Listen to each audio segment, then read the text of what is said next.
আসসালামু আলাইকুম ওরহমতুল্লাহি ওবরাকাতু। যে তিন কাজে রসুলুল্লাহ সাল্লাহ সাল্লাম দেরি করতে নিষেধ করেছেন সেই তিনটা কাজ কি ধৈর্য সহকারে শুনে যাবেন এবং একটা মেসেজ অবশ্যই এখানে পেয়ে যাবেন। গুরুত্বপূর্ণ মেসেজটা সবারই প্রয়োজন এই ভিডিওটা। তিনটা কাজ কখনোই দেরি করবেন না। রসুল্লাহ সাল্লাহ সাল্লাম বলেছেন খুব দ্রুত করবা। সাহাবায়ে কেরাম জিজ্ঞাসা করলেন, ইয়া রাসূলুল্লাহ, ওই তিনটা কাজ কি? তবে রসুল্লাহ সাল্লাহ সাল্লামকে প্রায় সময় সাহাবায়ে কেরাম জিজ্ঞাসা করতেন, ইয়া রাসূলুল্লাহ, সবচেয়ে উত্তম কাজ কি? তখন রসুল্লাহ সাল্লাহ সাল্লাম সমস্ত সাহাবীদের সওয়ালের উত্তর দিতেন।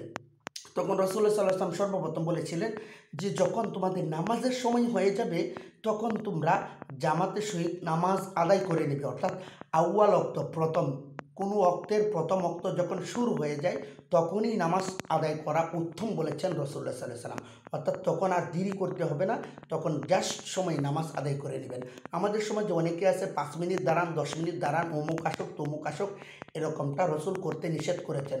উত্তম কাজই হচ্ছে যখন জামাতের সময় হয়ে যাবে তখন জামাত আদায় করে নেওয়া।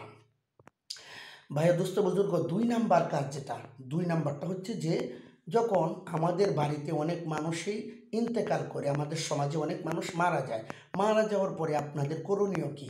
যখন তাকে কাফনের ব্যবস্থা করা হয়ে যায় তখন তাকে দ্রুত আমরা কোথায় নিয়ে যাই? জানাজার মাঠে।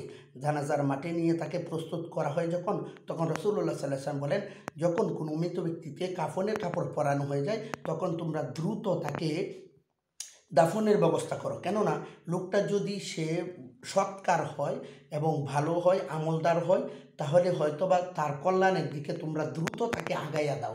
আর যদি লোকটা বদকার হয়, খারাপ হয়, তাহলে সে এরকম বদকার লোকের খাটিয়া খুব দ্রুত তোমার কাঁধ থেকে নামিয়ে ফেলো। রসুল্লাহ সাল্লাহ সাল্লাম আদেশ করেছেন। 3 নম্বর যে আদেশটা করেছেন সেটার ব্যাপারে আমরা অনেকেই গাফেল রয়েছি।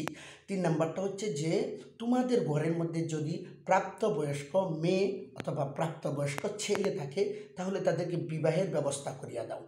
অর্থাৎ যদি মেয়ে থাকে তাহলে মেয়ে বিবাহ দিয়া দাও, আর যদি ছেলে থাকে তাহলে তাকে, যদি সে সামর্থ্য রাখে বিবাহ করার মতো, তাহলে তাকে বিয়ে পড়িয়ে দাও।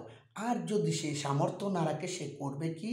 সে করবে যে সে সিয়াম পালন করবে, অর্থাৎ সে রোজা রাখবে, অর্থাৎ সে পাপ কাজ থেকে বিরত থাকবে। আমরা যদি বিবাহের কাজটা করিয়ে দিই তাহলে দেখা যায় সে পাপ কাজ থেকে সে দূরে থাকবে, নেক কাজের প্রতি আগ্রহ বাড়বে এবং দুনিয়ার মধ্যে খারাপ কাজ থেকে সে বেঁচে থাকবে। আমাদেরকে এই 3টা জিনিসের উপর আমল করার তৌফিক দান করুন। এবং ভিডিওটার মধ্যে যদি ভালো একটা মেসেজ পেয়ে থাকেন তাহলে অবশ্যই দয়া করে মানুষের কাছে ভিডিওটা সর্বোচ্চ শেয়ার করে দিবেন, যাতে করে মানুষ এই ভিডিও থেকে একটা মেসেজ পায়, সমাজ উপকৃত হয় এবং প্রত্যেকেই যেন এই ভিডিওটা দেখে এবং ভালো কিছু বুঝতে পারে এবং শিখতে পারে।